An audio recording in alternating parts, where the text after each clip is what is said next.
Father in heaven, thank you, Yahweh Zebaot, for this day, gathering your people, writing your words on our hearts, and opening our ears to hear you. Thank you for blessing this gathering and um, leading us with your Ruach HaKadosh. Hallelujah. Amen. Amen. So I believe this is parts 21 and 22. Is it, Carla? You remember? Of the study of Ezekiel? So last week we were bumping into talking about Ezekiel 43, verses 10, 11, and 12. So the interesting thing about that, as we've been leading, starting with Ezekiel 16 and progressing through the book of Ezekiel, it's kind of a setup of, at least I seem to see a setup of chronological events, one after the next, kind of like dominoes. And you go back to Ezekiel 16, and it's a good place to start. I mean, regardless of what's in the first 15 chapters, just because Elohim says, hey, Israel, I found you.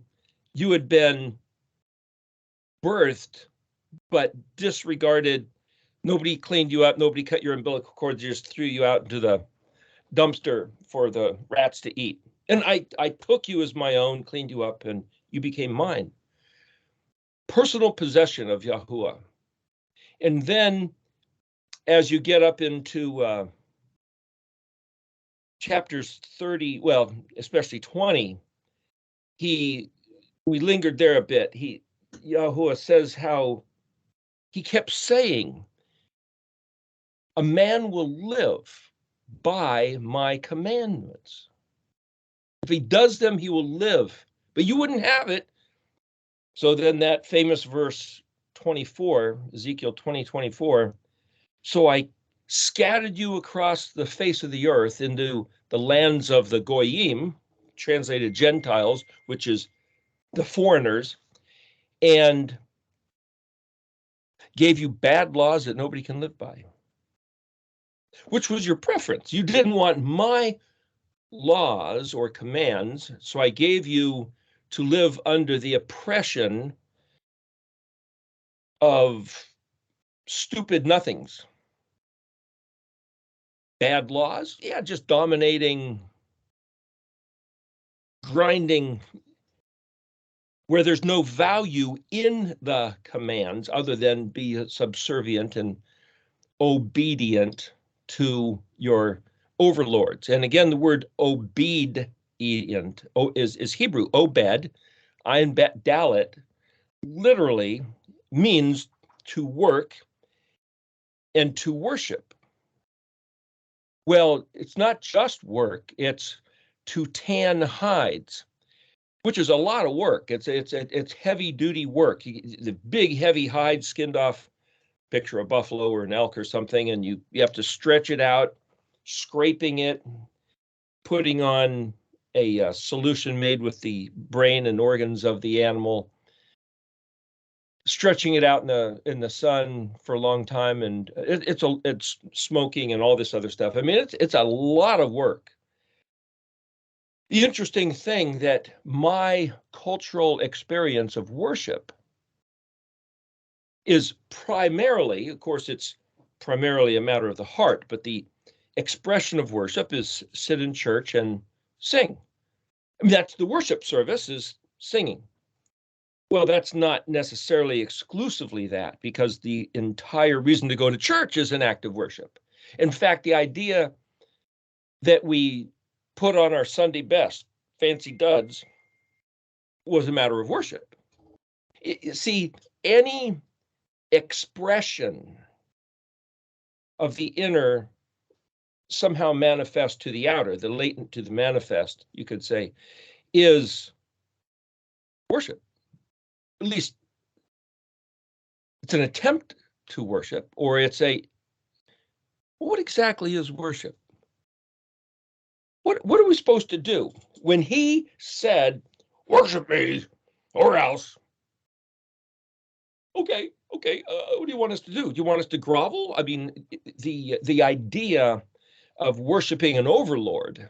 Remember, Keith Green had one particular album cover back in the late 70s, I believe it was, or mid 70s. There was some monarch being carried on a litter, servants carrying him in his carriage, and everybody's bowed down with their noses to the ground, except one guy standing up. And I believe the song in the album that was about was called "No Compromise." It's like, and the guy was like, "What?" Pointing to this guy standing up. It's like, how dare he offend my presence, standing in my presence? That's it. There's an interesting thing. A guy who was a Coptic Egyptian many years ago told me that in their worship services, that's basically one form of Christianity in Egypt. They would never sit down and sing and pray. They'd stand up. That was their giving regard to Elohim. I saw a little cartoon last year, I think it was, or something, showing the evolution. You know how you have, I don't know who came up with this thing, but they show you a picture of evolution of the species. They'll show a picture of a microbe, and then a shellfish, and then a fish, and a bird, and a lizard, and a animal, different apes, and Australopithecus man, and ultimately the modern human, progression. Well, they showed a similar little cartoon type of a thing of the progression of worship. Well, they show a picture of a guy with his face on the ground, prostrate. And then they have another guy, kneeling with his hands like this. And then they have a guy standing up with his hands like that. And then they have another guy playing the guitar and, rocking out, and it's like, wait a minute. Is there a correct form? Is there a correct attitude? What does Elohim want from us? What does he expect? Because I know people that go to church because that's the expression of worship. And if you say, wrong day, wrong God, wrong format, wrong words, shut up. It's an expression of their heart, which is true and valid. And then there's that beatitude that says, blessed are the pure in heart, for they will see Elohim. Pure in heart. Well, is that the same thing as in accurate expression? Pure in heart is totally inner. And as Sally was saying, having his words written on our heart. His words. Yeah, but what language? I mean, English comes from Latin, comes from Greek, comes from ultimately Hebrew, but I bumped into some verses here that we're going to get into in Ezekiel 43, which deal with these matters. The big question is, how many of who has to do what, when, for how long, sustained, with what heart, before it seems to have an effect? Meaning, before Elohim takes notice and says, oh, hey, they're doing what I've always wanted them to do. Okay, and then poof, does something to, heal the eye, or gosh, like Joe Mulrooney, he was on board with this study, and all of a sudden, wham, something hits his lungs and he's gone. And Rob Skiba was on fire for doing stuff. Next thing you know, he's in the hospital on a respirator, and he's gone. And it's like any of us, something just all of a sudden out of the blue. Well, we're not subject to out of the blue. We're subject to, we wear the blue, to heal it. Blue thread and the Zizio, we're your people. Come on. I tell you, with this detached retina, what seems like that's maybe what happened here. Boy, that affects your ability to drive, your ability to use your hands for tools. And it's like, Yeah, there's certainly obstacles that can be overcome to some extent, but it's really it's kind of like you're doing everything you can to live in life, and then all of a sudden somebody comes up and says, "No, you're being a little too successful, a little bit too efficient. We're going to compromise you. Tie one foot behind your back and put your hands in a glove and poke out one eye. Now you're still expected to be just as efficient and productive in life with a good attitude." It's like, what? Come on! I thought we were trying to be productive and efficient and getting things done. My whole life has been get stuff done. It's like, to be hampered? Why? Well, what came to my mind was, well, there was a lame person, a blind person presented to Yahusha, and they said, "Hey, who sinned? Was it the parents? Was it this sin is just a corrupt, sinful heart as an embryo in the womb, that they should be born like this?" And he says, "No, it's nothing to do with that. This is for the glory of Elohim." And so, at one time Yeshua spit in the clay and plastered it on the guy's eye, and he could heal, and he was healed, and he could see. For the glory of Elohim. Well, what does that mean? If he wants to show his ability, willingness, interest in healing us, great, go ahead. And if he wants to afflict for the sake of unafflicting, hey, we're his creation, we're his people. What's going on in the face of the earth anyway? I mean, if he wants to scramble it and then unscramble it, that's certainly his business. But what's going on? So anyway, in bumping up into Ezekiel 36, you see that because of Ezekiel 20, he said he scattered his people across the face of the earth. And then in Ezekiel 36, especially, it culminates in verse 23, but a few verses leading up to that, he says, the reason your forefathers, the Israelites, got kicked out of the land is because they profaned his Shem, made it Het Lamed Lamed, halal, which is violated, desecrated, scrambled, messed up. And he said the purpose of being on the land is to extol or to aggrandize or to correctly point at and identify, illuminate his Shem. And again, Shem is name, fame, renown, reputation, the occupation of all his concerns, which includes the Sabbath day, his name itself, Mashiach, Moedim, commandments, kind of a short list of things he's concerned with. Justice and righteousness, truth and kindness, those four, Mishpat and Zadikah, Emet and Chesed, those four words is used quite often.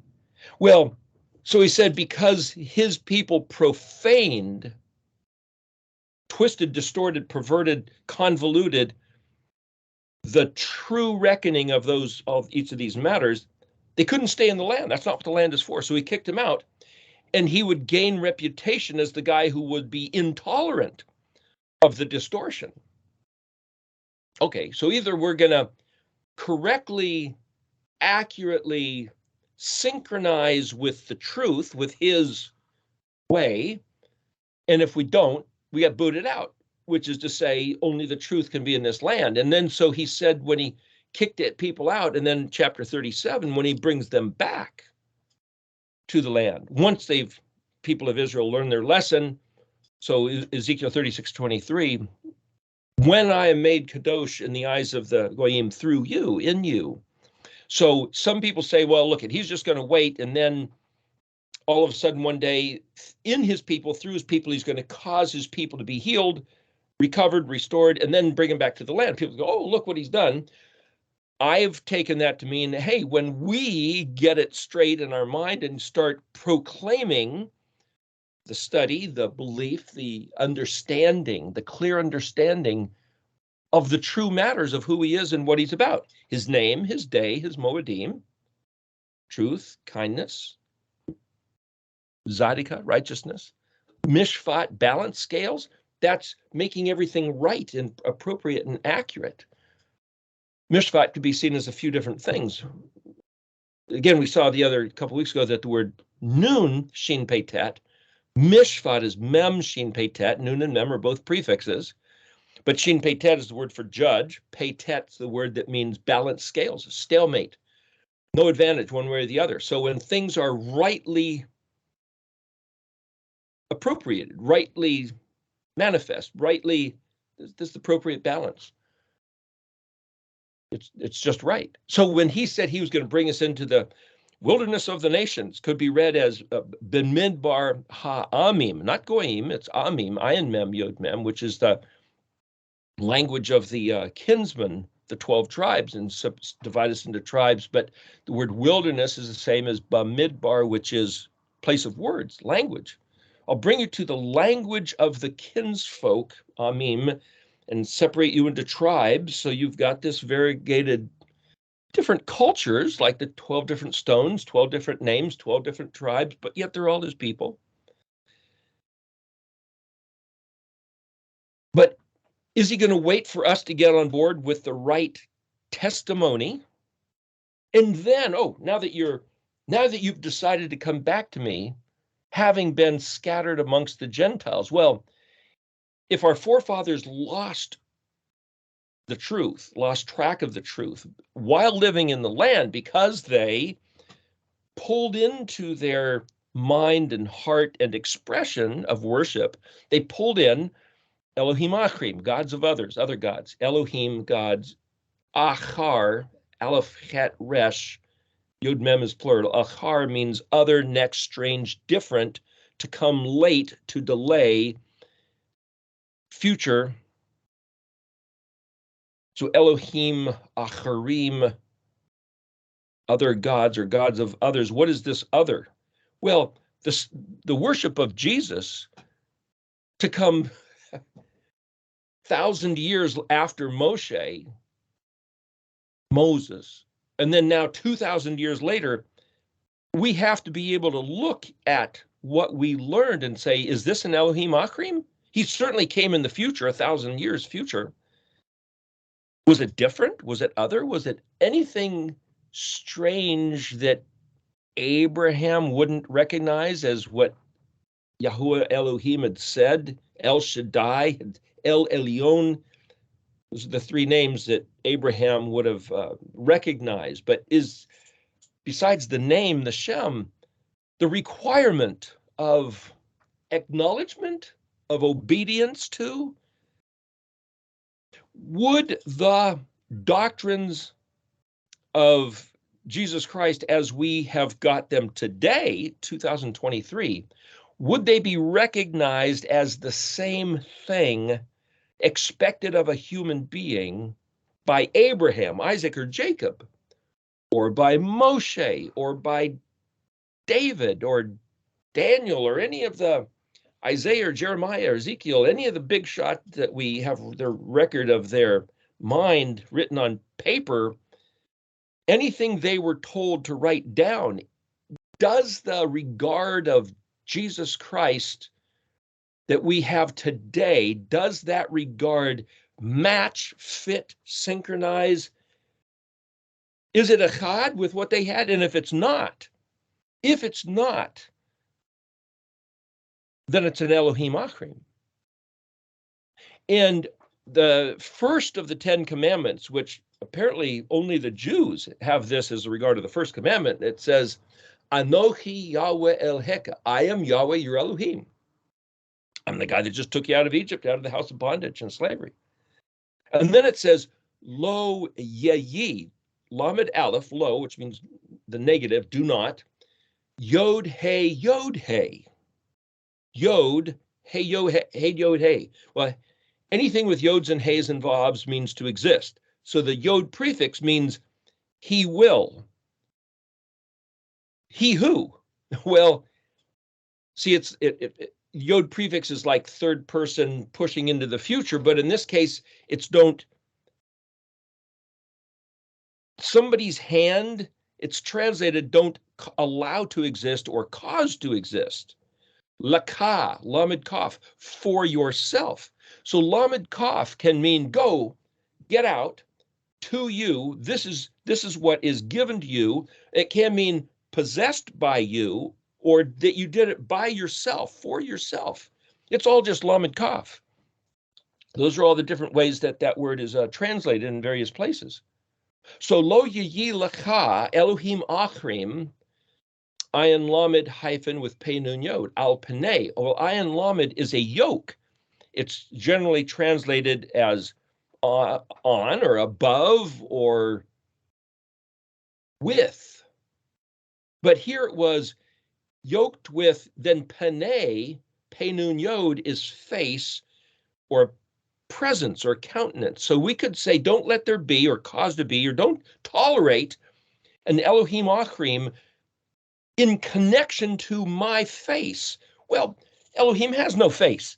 We're told that he has no body, no spirit that we could point at. There's this presence. Well, I've had people get outraged at that, saying, hey, Ezekiel saw him sitting on a throne. Moshe was face to face, but Yeshua said nobody's seen Elohim, but yet people saw him, and it's like, he's left it rather confusing. Argumentative, certainly, debatable. So for me to think, if the alphabet is a reckoning, a measurement, an indexing of truth, the BC comics by a guy named Johnny Hart way back in the 70s, cavemen were the features of the cartoon strip. And one guy was a bit of a philosopher, and they had this little stone cut pedestal, a couple feet tall, and he'd stand on top of it and say stuff. And the word truth was written in the pedestal. Well, in Hebrew, the letters kaf and nun, kan, ken, can, like Barbie and Ken, that word Ken means yes. But look in the dictionary, yes, so, truly, thus. It's essentially, this is the truth. Well, the word truth is emet. There's another word for truth. Escapes my mind for the moment, but kashat, I believe, kufshin tat, is given a banner to be lifted up for those who love him on account of the truth. Kufshin tat. The also means decorated and bow. And anyway, the point is, can. Remember the 1940s era, sort of a woman who was working in assembling airplanes and has got her fist up. Yes, we can, Well, the word can means it's possible. Yes, truly. This is certainly. So in English, we have the word canon, cannon, cannon, which is powerful blast of force to propel a slug. Well, for every force, there's an equal opposite reaction. For every action, reaction. So something about this cannon, if you're just going to bam, shoot this projectile, you better have this thing mounted, because if it is not fixed, boom, it's going to. So if you had a cannon in a ship, say an old sailing ship, they'd have to have that thing tied down with chains and ropes. If you lit off a cannon to fire out the side, and if it wasn't tied down accurately, the same force of blasting that cannonball is going to send the body of the cannon backwards, shooting across, injuring people and wrecking the inside of the ship, maybe even blow it out the other side. So you've really got to fix this thing. Okay, that's the same word in Hebrew, kaf nun nun. And you look it up and it means pedestal, easel, like the BC comic guy standing on a piece of stone with the word truth. To be fixed, regulated, and then you register, you picture a tuner, an old stereo set where you turn the dial and find exactly the perfect frequency where the sound comes in clear. It's the same word. And it also means to give a surname, like somebody's last name. It's to identify precisely, accurately the truth. That's Ken, Kaf Nun, or Kaf Nun Nun, where you take the second letter and duplicate it and make it the third, or Kaf Nun, Vav Nun, any of that stuff. So if we're going to find the Kaf Nun of Yahuwah's Avot, and if we've inherited lies, distortions, Chet Lamed Lamed, complete scrambling, how's that even possible? And if he says, I'm going to scatter you across the face of the earth like dust in the wind, like the farmer Zion Resh Ayin is the word for seed, but it's also to scatter seed. It's also the picture of the arm that takes seed and it throws it as far as it can and just. And if the Goyim have nothing but Elohim Achrim, and if we learned Elohim Achrim thinking it was the truth, which it's not, so we're bamboozled, we're deceived, we're misled, wandering astray. Where's the recovery? How can the recovery possibly ever happen? And if Elohim says, I'm going to keep my face turned away from you until you guys come back to the truth, is somebody going to find an artifact somewhere that has the truth written? How is it possible? Like in the Dead Sea Scrolls, hey, they opened up a cave. Yeah, but those things were from the first century. Now there's evidence with the Copper Scroll, which is actually a treasure map. It's not even scripture, but the Copper Scroll was at least supposedly from the days of Nebuchadnezzar, 500 BC approximately. Well, that's the reason they got taken over and stashed everything in the caves in Qumran, or at least with the Copper Scroll, was because they had been doing waywardly and thus were taken over by their enemies. So you can't even go back to 500 or 600 or 700, the days of Ezekiel, Isaiah, Jeremiah. You can't go back into their writings and their consciousness, their thinking, their doctrines and beliefs and find the truth there. That's why they got in trouble. It was completely untrue. And the prophets that were sent, they wouldn't listen to. They killed them. The people of Israel killed the prophets that Yahuwah, their Elohim, sent to correct them. That, and he even told them that he knew they were going to do that, but he sent the prophets anyway. And it's like,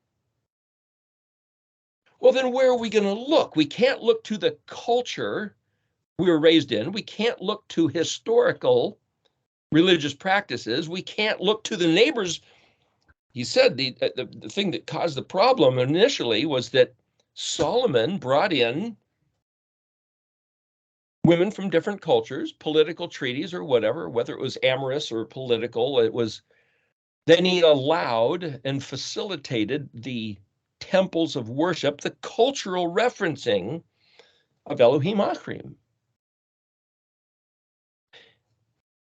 Even celebrating the holidays of other cultures. Whether it was just social or religious, it nevertheless, it fed and developed, like pushing a snowball off a hill and it turns into this giant thing, picking up size and speed as it goes down the hill. Ultimately, an avalanche sort of a concept, wiping out the entire kingdom of Israel. So where are we supposed to look to find the truth? What do you expect us to do? You might say, well, perhaps an asteroid, a meteor of some kind, a comet from outer space will come in and smack the earth and crack open, and inside will be what? Written something? Maybe there's an object. Maybe there's a face, like that movie, Heaven is Real. And that little girl, not so little anymore, I guess she's probably in her 20s, but I think she was an Idaho Russian girl who painted the face of Jesus. And they had, in that movie, it was a Canadian film, I believe, some kid died, went to heaven, saw Jesus, came back, and then Ariana, or not, that wasn't her name, something like that. Anyway, the point is, she had painted this picture. I'm not sure if she called it Jesus, but certainly knew. And the little boy totally different situation, but he looked at that picture and says, yeah, that was the guy. Sat on his lap and talked to him up in heaven. It's like, really? And they had that face projected on the screen in the movie theater. Imagine sitting in the movie theater here 2,000 years after Yahushua walked the earth. No images, no pictures of him. But now we have his picture up in heaven. Here's Jesus Christ. And it's like, wow, that's the guy we worship. That's the guy, there's his picture right on screen. That's the guy we're supposed to worship. Only he said, make no image. And I was at the theater and I saw that, and suddenly I was shocked, and I thought, is this an incredible offense? Or is this great holy worship? Dang, I can't tell the difference. What? You can't tell the difference between the epitome of holy worship versus a brutal travesty of offense against Yahuwah by projecting that face of Jesus Christ on the screen for millions of people to watch, and now attach a face to their heart?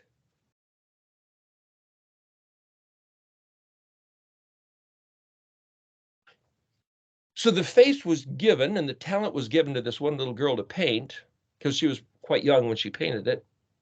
I don't know, 10 or 12 years old or something.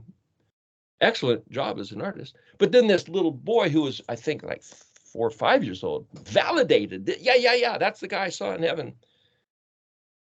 Gosh darn it, what are we supposed to do? Well, how are we supposed to find the truth and then correct our allegiance, our orientation, to find one's bearings? I can't remember which word it was, but one of the words in the dictionary, literally one of the Hebrew words, means to find one's bearings. And excuse me a second. When I saw that word, it's like, hey, that's like, and so one of the things about looking in the dictionary and hunting through scriptures and finding them is to bump into something like that and say, to find one's bearings, that's like what this whole thing is.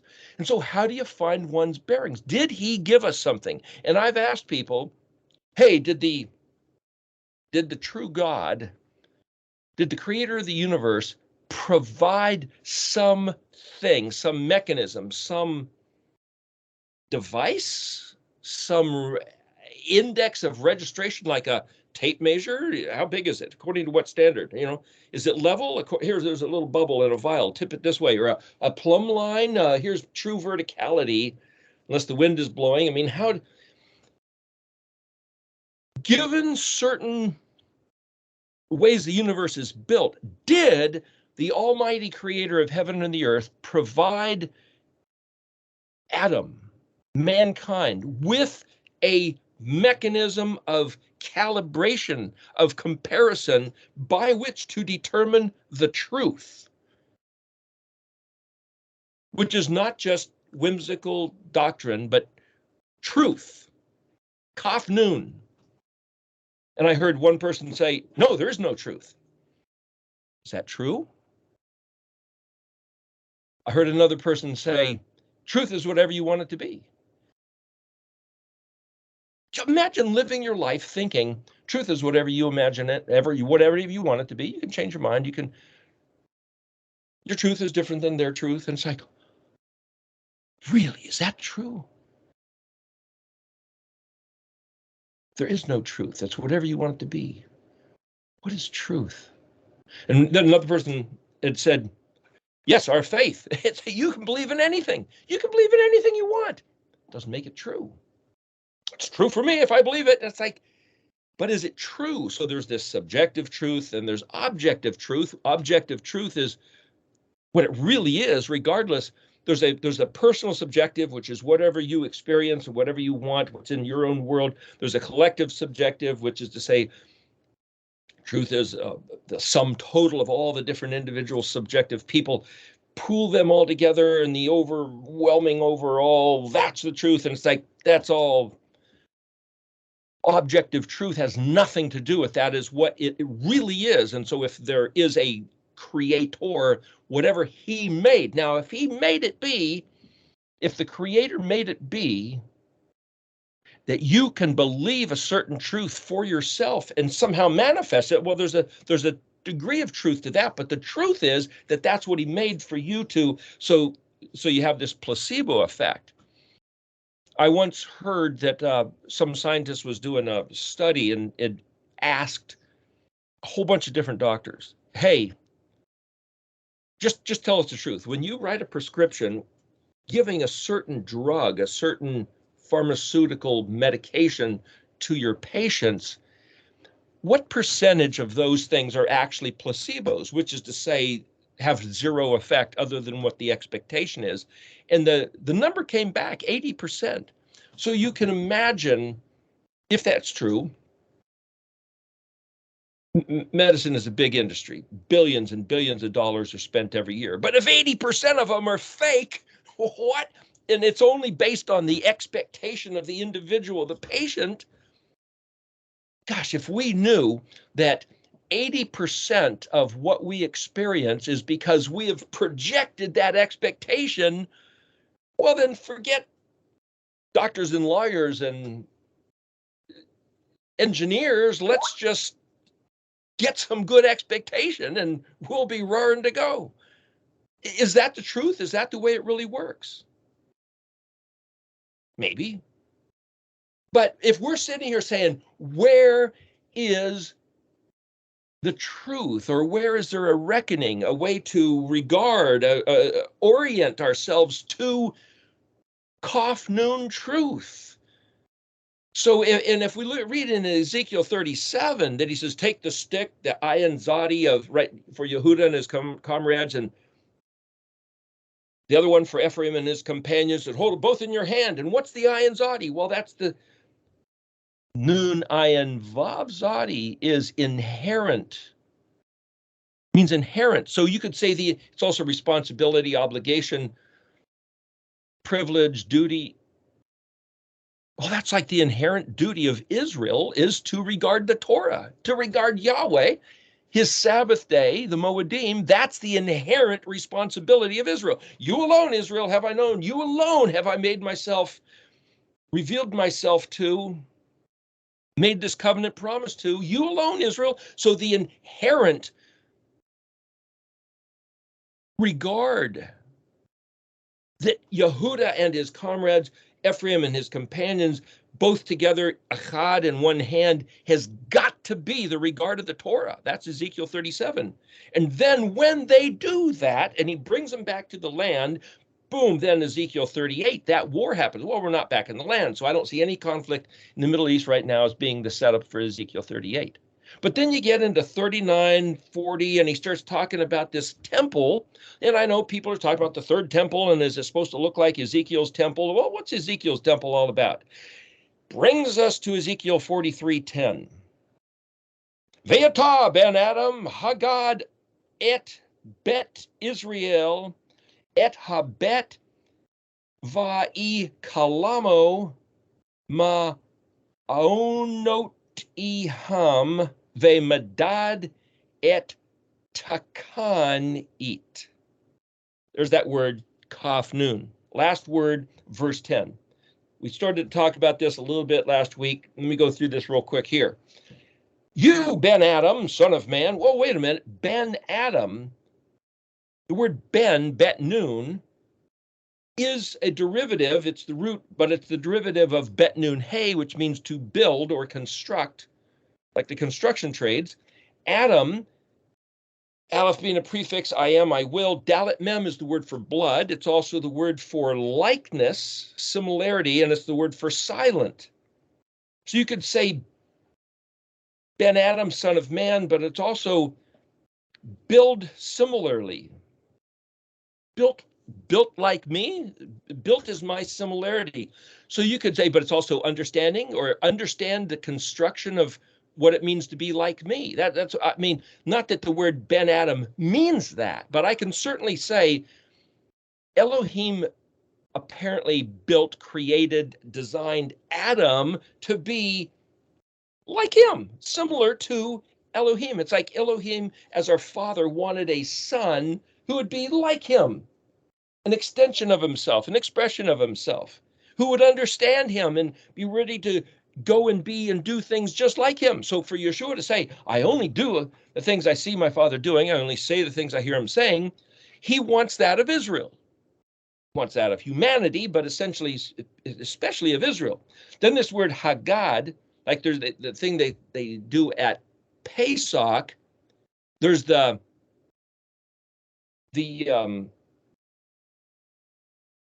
Seder.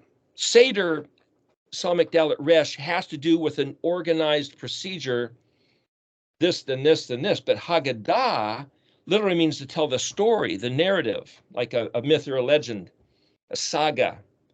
Here's the word Haggadah. Hey could be the word the. Gimel Dalet, God. Well, that's like the tribe of Gad. And what does that mean?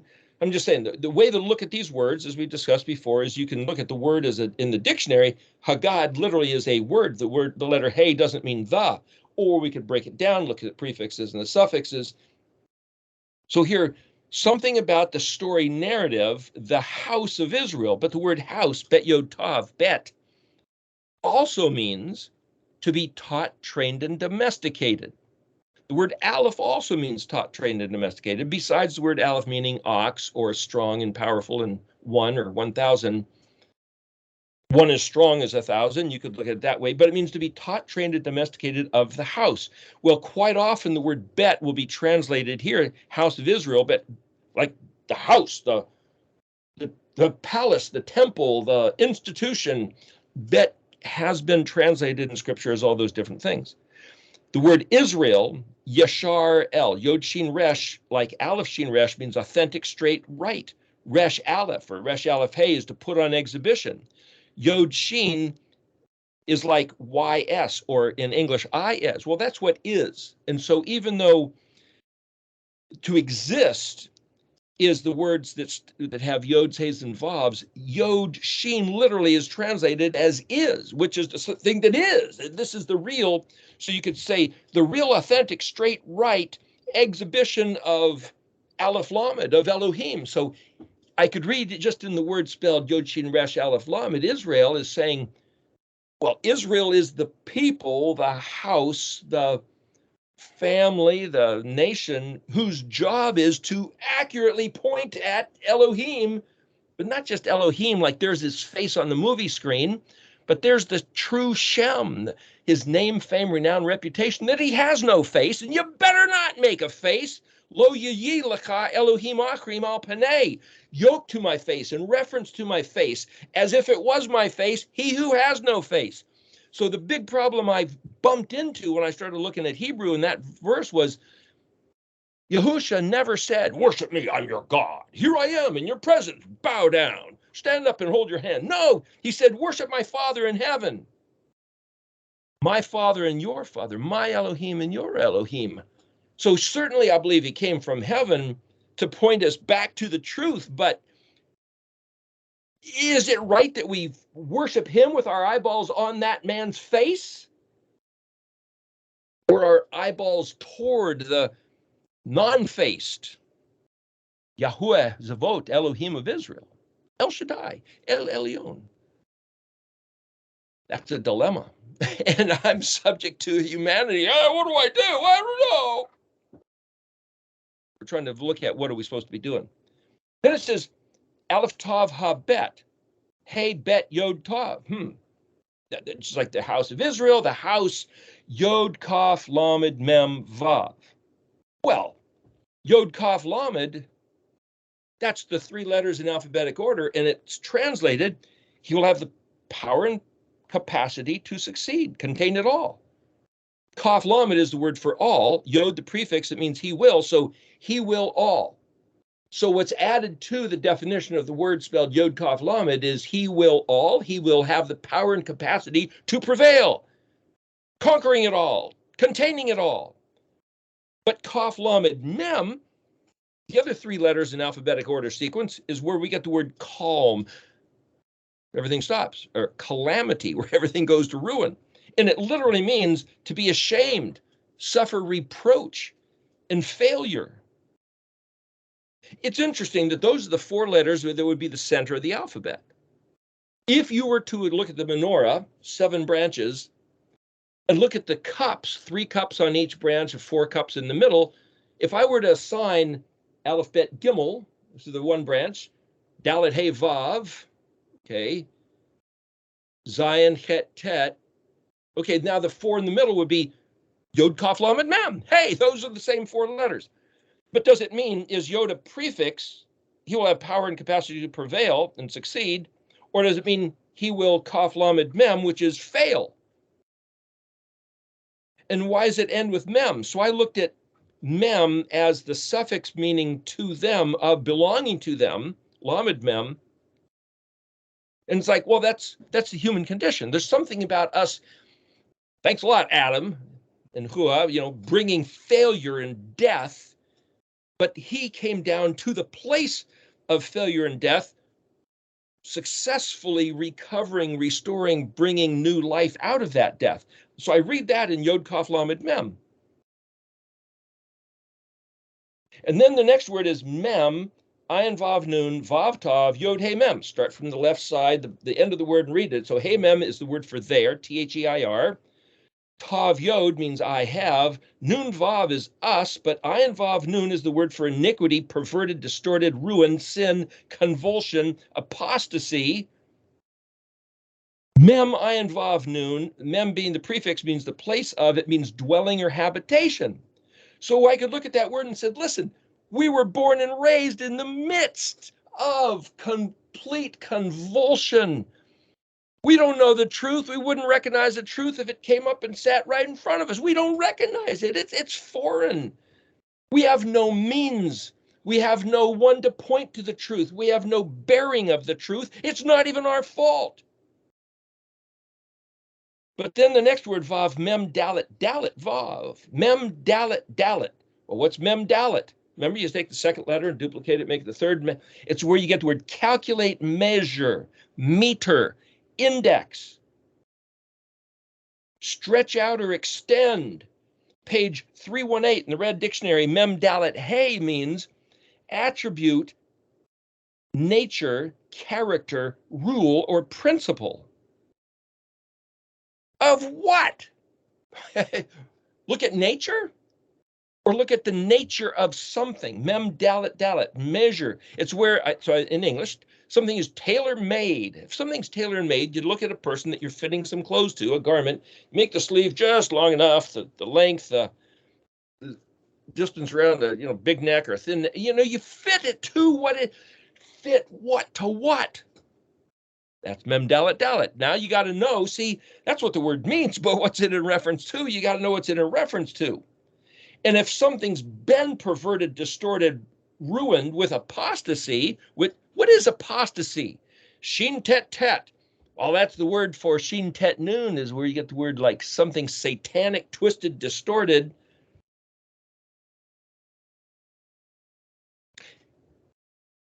It all goes back to the Torah.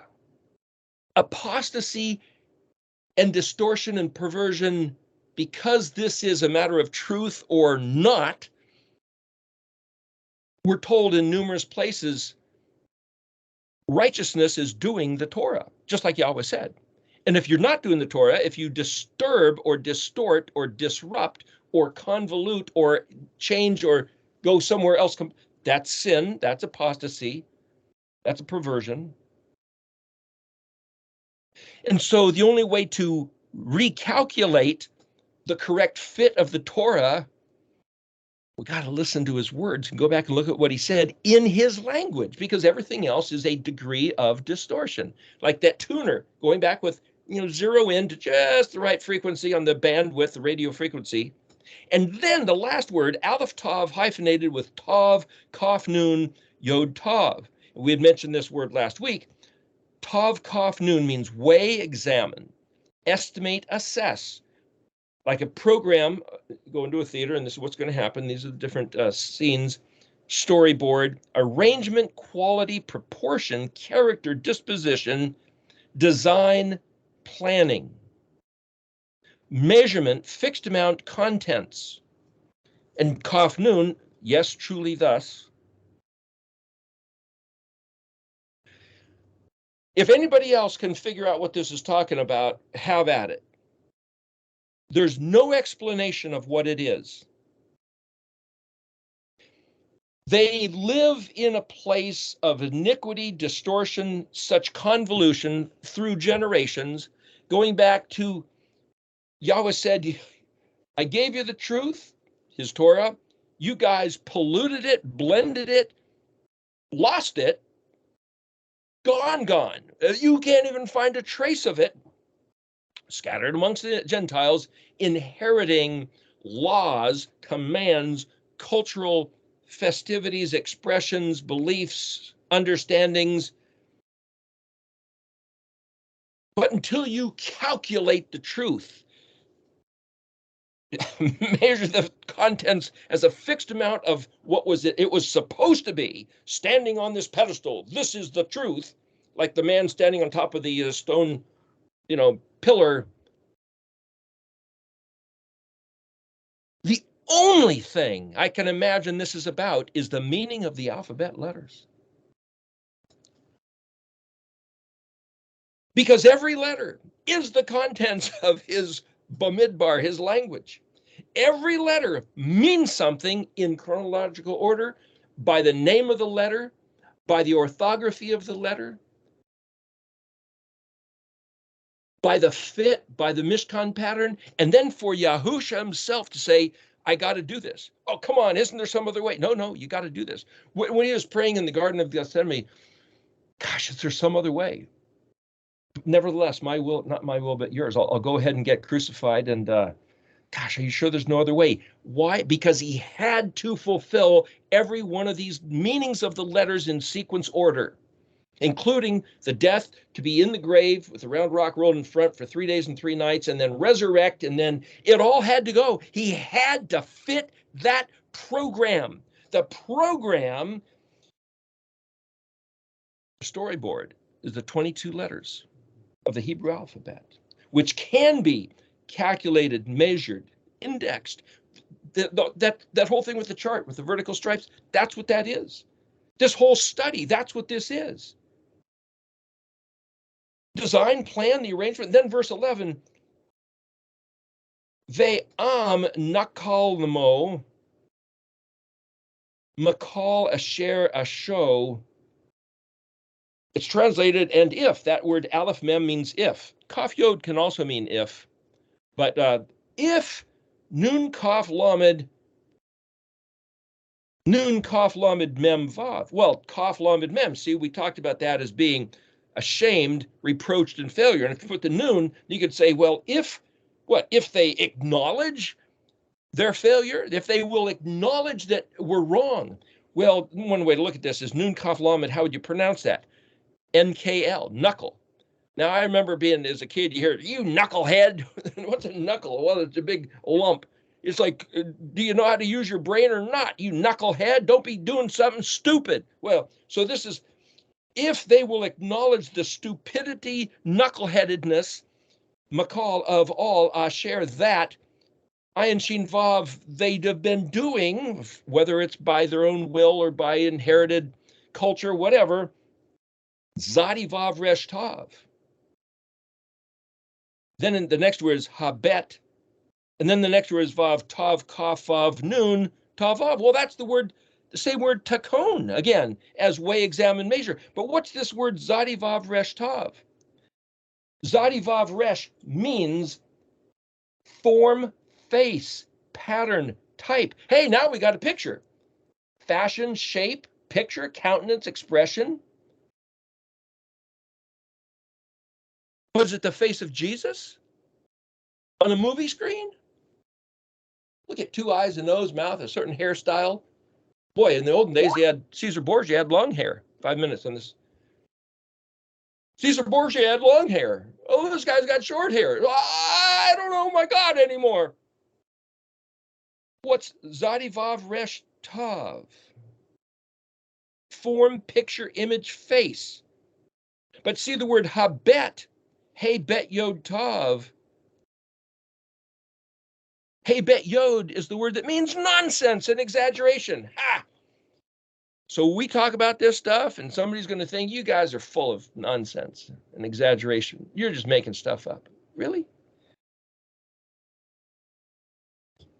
Is he saying teach the house how to weigh, examine, estimate, program the arrangement, the quality, the proportion, character, disposition, fixed amount, contents?